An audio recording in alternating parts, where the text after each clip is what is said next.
자, 우리도 함께 말씀 보겠습니다. 오늘 성서정과 31번째 말씀입니다. 피조물의 주관자를 인정하라 라는 제목으로 같이 말씀을 나누겠습니다. 우리는 지금 주일마다 마가복음 본문을 중심으로 해서 말씀을 보고 있습니다. 혹시 인식하고 계셨어요? 마가복음 본문을 쭉 보고 있는지? 계속 볼 겁니다. 이제 평상절 말씀이 마가복음 본문을 쭉 따라서 지난주 바로 다음 본문이거든요. 오늘 본문이. 알고 계신 줄 알았는데 모른다니까 좀 당황스럽습니다. 마가복음에 기록된 예수님의 말씀, 그리고 행적을 따라가면서 오늘을 사는 우리에게 하시는 말씀을 지금 우리가 발견하는 시간입니다. 우리가 지금 방금 성경 이야기를 통해서 보았던 본문은 예수님과 제자들이 배를 타고 호수 건너편으로 건너가는 도중에 일어난 일입니다. 여러 가지 비유를 사용해서 하나님 나라를 가르치셨죠. 우리 예수님께서 그 가르치시다가 이제는 호수 건너편으로 가셔서 그 일을 하시려는지 하여튼 그 건너가기 위해서 제자들과 배를 같이 탔습니다. 예수님은 많은 사람들을 가르치시느라고 아마 피곤하셨던 것 같아요. 그래서 배에 오른 지 얼마 안 돼서 잠이 드셨습니다. 그런데 그때 매우 강한 바람이 불어와서 파도가 치기 시작했고 파도가 배 안으로 덮쳐 들어와서 이내 배는 물로 차게 되었습니다. 제자들 중에는 어부 출신이 많았어요. 그랬지만 그들은 거센 바람과 큰 파도 앞에서 아무것도 할 수 있는 게 없었습니다. 그래서 그들은 서둘러서 예수님을 깨웁니다. 선생님, 우리가 죽게 되었는데 돌아보지 아니하십니까? 이렇게 평범한 목소리가 아니었겠죠? 아까 우리 전도사님이 했던 그런 목소리였을 겁니다. 제자들은 죽음의 위협을 느낀 겁니다. 제자들의 소리에 예수님은 일어나시더니 곧 바람을 꾸짖고 호수에게 명령을 합니다. 그래서 어떻게 됐습니까? 거짓말처럼 바람이 멈추고 호수가 잔잔해졌다라고 했습니다. 제자들은 예수님이 행하신 것을 보면서 다시 한번 놀랍니다. 말씀 한마디로 파도와 바다를 잠잠하게 만드는 능력. 이런 능력은 사람을 고치고 낫게 하는 것과는 또 다른 능력입니다. 제자들은 예수님을 보면서 두려움을 느낍니다. 그리고 서로에게 이렇게 말을 하죠. 이분이 어떤 분이길래 바람과 파도도 순종하는 것일까? 본문이 우리에게 전하는 메시지는 분명합니다. 바로 예수님은 모든 피조물을 통치하시고 주관하시는 주권자시다. 여러분, 세찬 바람을 경험해 보셨나요? 제자들처럼 배 위에서 바람과 파도를 경험한 분, 우리 중에는 아마 그거는 좀 흔치 않을 겁니다. 그 경험은 배를 타다가 그런 경험은 흔치 않을 건데 비행기에서 아마 느껴보신 경험 있을 겁니다. 심하게 바람이 불거나 난기류에 부딪혀서 비행기가 심하게 흔들리고 오르락내리락하고 뭐 이런 거죠. 이때 진짜 두렵죠. 정말 두렵습니다. 근데 기도가 많이 나오고 신앙이 급격히 좋아진다는 간증들을 많이 듣습니다. 앞이 보이지 않을 정도로 폭우가 쏟아지던 때 운전해 보셨습니까? 이럴 때도 비슷한 두려움을 느끼죠. 이런 자연 앞에서, 그 자연의 힘 앞에서 인간은 한없이 작고 약한 존재라는 것을 인정하지 않을 수 없다라는 거죠. 그런데 이런 무서운 바람과 거센 폭우를 말씀 한마디로 제압하시는 분, 그분이 예수님이시다라는 거예요. 어떻습니까? 이런 능력의 예수님이라면 우리의 인생을 그분께 맡길만 하지 않겠습니까? 오늘 여러분들에게 그렇게 묻고 있는 거죠. 이 말씀이 그렇게 여러분에게 전하고 있습니다. 이런 권능의 하나님이시라면 나의 인생쯤은 거뜬히 책임지실 수 있는 분이 아니시냐는 거예요. 우리 인생은 예수님께 맡기는 것이 가장 안전합니다. 여러분, 한 치 앞도 보지 못하는 우리가 어떻게 이 험난한 세상에서 내 인생을 내 스스로 안전하게 이끌 수 있습니까? 내 앞에 무엇이 놓여 있는지도 정확하게 모르는, 한 치 앞도 모르는 우리가 내 인생을 어떻게 스스로 책임진다는 거예요. 바람과 파도 이기지 못하는 내가 내 인생을 이끈다는 생각은 사실 너무 무모한 것입니다. 예수님께 내 삶을 맡기는 것이 무모한 게 아니라 내가 내 인생을 주도하고 하겠다라고 하는 것이야말로 진짜 무모하고 어리석은 거라는 거죠. 진정 지혜로운 사람은 자신의 한계를 알고 자기보다 더 크신 하나님께 자신의 인생을 내맡기는 사람입니다. 그게 지혜로운 거죠. 상식적인 것이고요. 내가 도저히 이길 수 없는 거센 파도와 바람, 그것을 말씀 한마디로 제압하시는 그분께 우리의 인생을 맡기는 것이죠. 그러면 주님은 나와는 비교할 수 없이 성공적으로 내 인생을, 내 소중한 인생을 최고로 인도하실 것입니다. 우리 지난 금요일 성서정과에 보면 자신의 인생을 하나님께 맡겼던 아주 지혜로운 한 사람이 나옵니다. 우리가 잘 아는 사도 바울이죠. 사도 바울이 예루살렘에 갔는데 거기에 아가보라고 하는 예언자가 와서 바울에게 와서 당신이 바로 예루살렘에 올라갈 때 아마 결박될 것이다 라고 예언을 합니다. 아주 분명한 예언을 해요. 그러자 이 예언을 들었던 동료들은 바울에게 예루살렘에 올라가지 말라라고 종용합니다. 제발 올라가지 마십시오. 왜요? 올라가면 붙잡힐 거니까. 붙잡히고 죽을 수 있기 때문에. 죽을 수 있는데 거길 왜 올라가냐는 거예요. 그런데 바울은 이것에 대해서 어떻게 말합니까? 나는 예루살렘에 묶이는 것뿐만 아니라 주 예수의 이름을 위해 죽는 것까지도 각오하고 있습니다.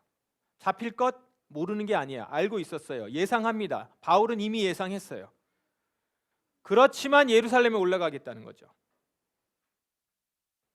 그러면 여러분, 바울은 왜 이런 결정을 내렸을까요? 나는 고난을 즐기는 사람이야. 나는 무서움을 모르는 사람이야. 이래서 그렇습니까?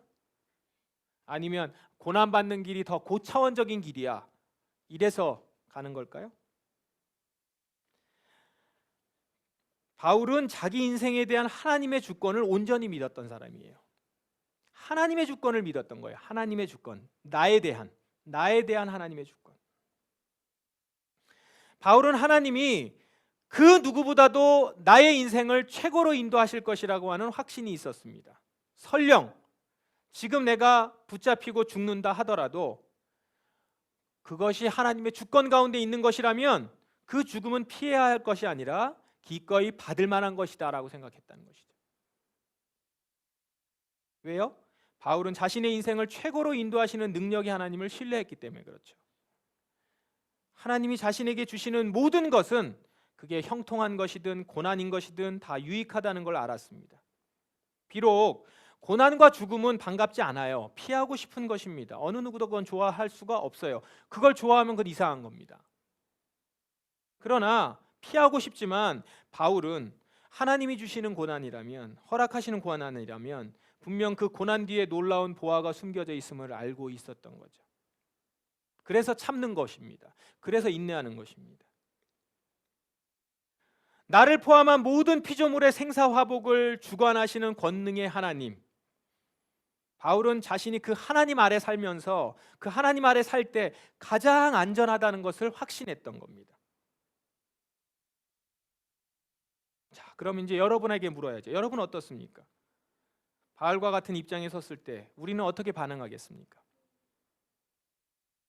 만일 주님께서 여러분에게 고난을 허락하신다면 여러분은 어떻게 하시겠습니까? 하나님을 원망하며 고난을 피해서 어떻게든 도망가려고 하겠습니까? 아니면 주님이 주시는 것은 고난이라도 분명 유익하니 담담히 고난을 감당하겠습니까? 답을 어떻게 해야 되는지는 알지만 우리가 진짜 그렇게 살아가고 있느냐는 다른 문제죠. 여러분은 지금까지 어떻게 살아왔고 또한 어떻게 지금은 대답할 수 있겠나요? 우리는 지난 목요일, 금요일 날 욥기를 보았습니다. 여러분 목요일, 금요일 성서정과를 좀 깊이 묵상을 하셨으면 욥에 대해서 새로운 모습을 보았을 것이고 또한 한편으로는 의문도 있었을 겁니다. 욥하고 바울을 비교해서 이야기를 하네, 성서정과에서. 그 부분을 좀 생각하시면서 보시면 좋겠습니다. 안 보신 분들은 꼭 다시 한번 보시고요. 욥은요, 지금 하나님이 허락하신 고난 가운데서 되게 괴로워하고 있습니다. 그러면서 그 목요일, 금요일 본문에 보면 지난날 형통했던 때, 내가 형통했던 때를 그리워해요. 내가 힘이 넘쳤을 때, 내가 기쁘게 열심히 제사를 드렸을 때, 가난한 사람을 도와주었을 때, 그때를 회상하면서 그때 그 시절을 그리워해요. 그런데 그런 것만 그리워한 것이 아니라 이런 말도 합니다. 그 말씀 가운데 이래요. 우유로 발을 씻으며 반석에서 기름이 시내처럼 흘러내렸던 그 시절. 정말 호화롭게 살았죠. 당시에 우유 마사지를 했어요. 그것도 얼굴이 아니라 발을 우유로. 굉장히 호화롭게 살았던 것 같습니다. 그러면서 이전에 하나님이 나를 높여주셨고 영광스럽게 해주셨던 그 시절을 그리워합니다. 그런데 여기서 단지 그리워만 하는 게 아니라 그 시간으로 다시 돌아가고 싶다는 거예요. 그게 원래 내 삶이라는 거죠. 돌아가는 것이 마땅하다는 거예요. 왜냐? 나는 잘못한 것이 없고 지금 고난을 받을 만한 이유가 하나도 없기 때문에, 나는 의인이기 때문에. 그런데 지금 나는 아무것도 남지 않은 거지가 되었고 모든 걸 빼앗겼고 지금 몸까지도 건강도 잃어서 피부병까지 걸려서 기화로 피부를 긁고 있어요. 영화로웠을 때랑 비교해 보니까 지금 고난이 더 깊게 느껴져서 한탄하는 거예요. 그렇겠죠? 그때를 회상하면서. 근데 여기에 더 괴로운 게 있습니다. 이 부분이 어떻게 보면 포인트인데 욥의 말을 한번 들어보세요. 나는 그들이 해야 할 일을 지도하며 군대를 거느린 왕과 같이 그들을 대했고, 왕과 같았던 삶이었어요. 애통해하는 자들을 위로하여 주곤 했어요. 그렇게 애통하는 자를 위로했던 그런 위치에 있었는데, 자, 여기 이제는 나보다 어린 사람이 나를 조롱하는구나. 지금 자기가 그런 처지라는 거예요. 그리고 나는 그 아버지를 내 양떼를 지키는 개보다 못한 존재로 여겼었는데. 이게 지금 욥이 한 얘기입니다. 욥은 예전에 자신이 도왔던 사람들, 그 사람들이 자기를 조롱하는 것에 대해서 어이가 없다는 거예요. 그런데 여기서 욥의 표현을 보세요. 지금 나를 조롱하고 있는 그들이 사실은 나랑은 비교할 수 없는 신분의 차이가 있었던 사람이라는 거예요. 나랑은 신분이 다른 천한 사람들로 여겼다는 거예요. 그러니 그런 미천한 자들이 의로운 나를 조롱한다는 것이 더 비참한 거예요. 이건 말이 되지 않는다 라고 하면서 하나님께 항변하고 있는 겁니다. 그 항변하는 내용을 보면 우리는 욥이 하나님을 어떻게 여기는지, 사람을 어떻게 여기는지도 알 수 있지만 하나님을 어떻게 여기는지도 알 수 있어요. 바로 욥은 나에게 영광을 주시는 하나님은 옳지만 자신에게 고난을 주시는 하나님은 옳지 않다라고 말하고 있는 거예요. 욥의 한탄하는 말을 하나 더 들어보십시오. 아, 지나간 날들이요, 하나님께서 나를 지켜주시던 그 옛날이 그립구나. 그냥 언뜻 보면 그냥 넘어갈 수 있지만 잘 보세요. 지나간 날들이 어떤 날이에요? 영광스러운 날들인데 그 날들은 하나님께서 나를 지켜주셨던 날들이에요. 그러면 지금 고난을 받고 있는 날들은 하나님이 떠난 날, 하나님이 지키시지 않고 슬픔의 날들이라는 것이죠. 욥은 지금 나에게 형통을 주시는 하나님은 옳은 하나님, 이렇게 가이드를 정해놨어요. 그리고 그 하나님만을 찾고 있어요. 고난 중에서 그 하나님, 나에게 형통을 주신 하나님 어디 계세요? 나의 하나님 어디 계세요? 나의 하나님. 그런데 이제 이렇게 이 얘기를 쫙 해요. 마지막으로 내가 합니다. 그러고 한 2장에 걸쳐서 이 얘기를 하거든요. 그러고 나서 드디어 이제 중간에 엘리후라고 하는 사람이 나오지만 드디어 하나님이 등장하십니다. 등장하면서 하신 얘기예요. 무식한 말로 나의 뜻을 어둡게 하는 자가 누구냐?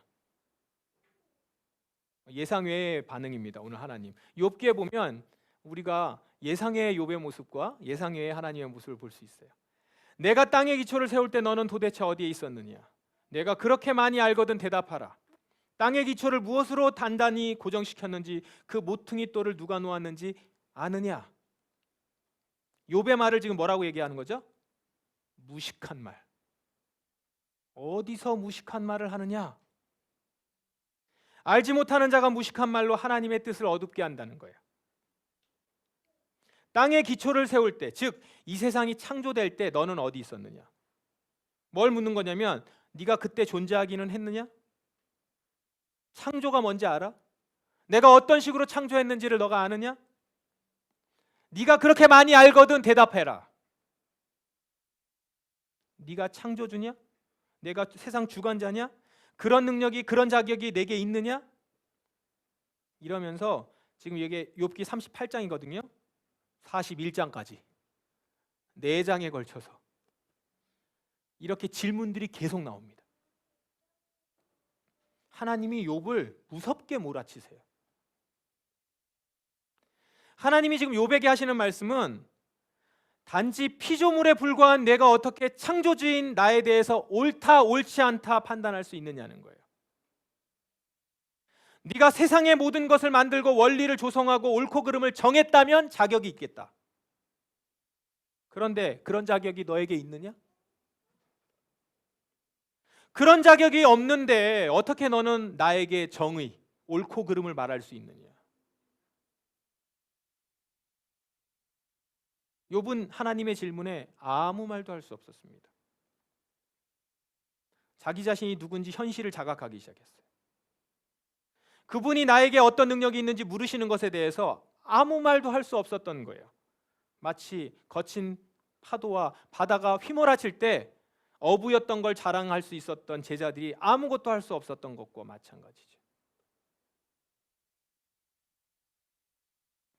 욥은 하나님을 판단하거나 이래라 저래라 할 수 있는 위치도 능력도 없는 단지 피조물일 뿐이었습니다.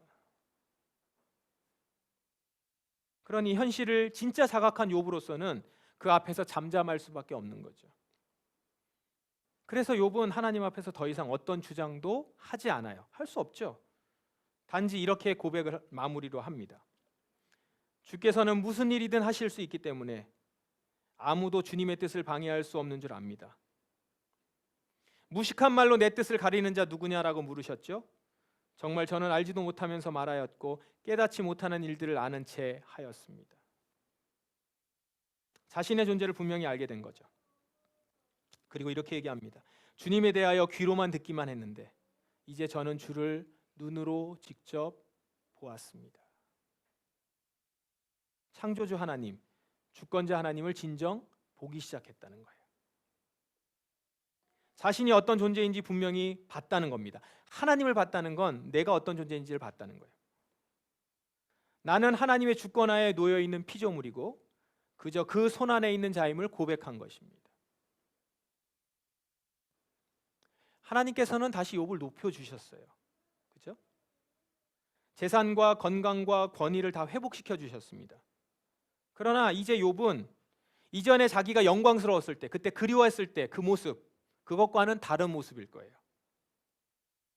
사람들을 바라보면서 선하게 나는 더 신분이 높은 사람으로 그것이 당연한 것처럼 여기지 않았을 것입니다. 지금 자기가 누리고 있는 영광을 당연한 것으로 여기지 않아요. 아, 이제야 내 자리를 찾았다. 이렇게 말하지 않을 겁니다. 과거 고난받았을 때를 떠올리면서도 그때 하나님 저한테 왜 그러셨어요? 원망 불평 안 합니다. 진정 주권자 하나님 앞에서 자신은 아무것도 아닌 존재임을 자각했고요. 잠잠히 주어진 삶을 하루하루 살아가는 사람이 된 것입니다. 결과적으로 욥에게 고난은 유익이었습니다. 여러분은 지어진 피조물입니다. 지어진 피조물로서 주권자 하나님 앞에서 지금 어떤 모습으로 살아가십니까? 피조물로서 주권자 하나님을 앞에서 어떻게 살아가십니까? 하나님이 나를 형통하게 하셨을 때는 찬양하지만 내게 힘들고 어려운 일을 주시면 하나님을 원망하고 그 상황을 인정하지 않는 모습, 혹 그런 모습이 아니었습니까?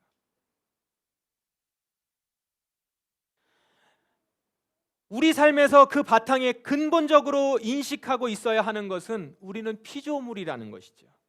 그리고 하나님은 창조주이시고요. 우리와는 비교할 수 없는 지혜와 권능을 가지신 분이시며 우리는 그 아래 피조물로서 하나님이 허락하시는 일을 인정하지 않을 수 없는 자, 이걸 고백하는 것입니다. 이런 사람들은 어느 일을 겪든지 간에 주님 뜻대로 되길 원합니다. 이렇게 고백합니다. 이거는 될 대로 되라, 이거하고는 전혀 달라요. 나의 인생을 진지하게 최선을 다해서 충성스럽게 살지만 혹 내가 기대하고 예상했던 것과 다른 결과가 오더라도 거친 파도와 바다 가운데서 흔들릴 때 주님 뜻대로 되길 원합니다. 내가 예루살렘에 올라가서 복음을 증거하고 예루살렘을 변화시키고자 한다는 마음으로 올라가려고 하는데 주님께서 원하시는 것은 붙잡혀서 죽임을 당할 위협에 처하는 겁니다. 그렇다 하더라도 주님 뜻대로 되기를 원합니다.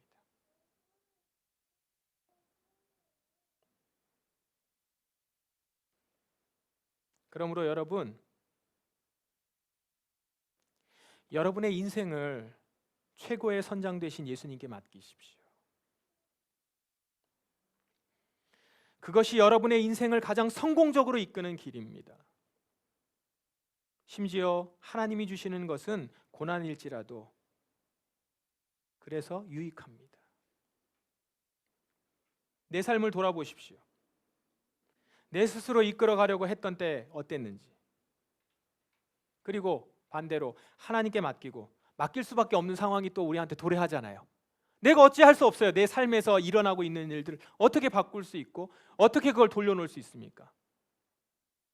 그거를 그냥 부정하거나 아니라고 하거나 원망할 것이 아니라 하나님께 맡기고 그 말씀을 따라갔을 때 그때 여러분의 삶이 어땠는지, 어느 길이 안전하고 성공적이었습니까? 우리의 삶의 단기간을 보셔도 우리는 많은 경우 경험을 하고 있습니다. 사실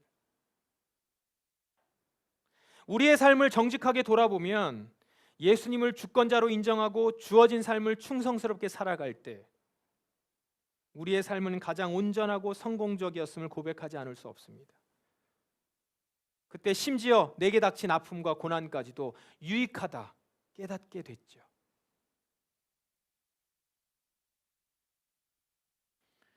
그때 내가 얼마나 교만했는지, 내가 다른 사람을 돌아보지도 못하고 얼마나 다른 사람들의 마음을 아프게 했었는지도 깨닫게 되기도 하고요. 내게 주셨던 것들이 얼마나 소중한 선물이었는지, 주님이 내게 조성하여 주셨던 것들이 얼마나 주께서 세심하게 나에게 베풀어 주셨던 것인지, 때로는 아픔과 고난 가운데서 주님의 주권을 인정할 때 그 시간을 통해서 깊이 경험하게 되고 깨닫게 되죠. 욥처럼요. 그래서 유익하다 말하는 것입니다. 그러므로 여러분, 이 시편의 고백은 내가 형통할 때만 하는 것이 아닙니다.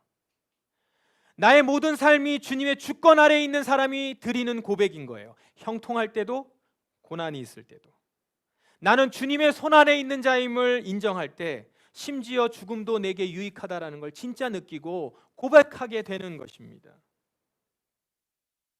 그래서 여러분, 내가 하나님의 주권 아래 있음을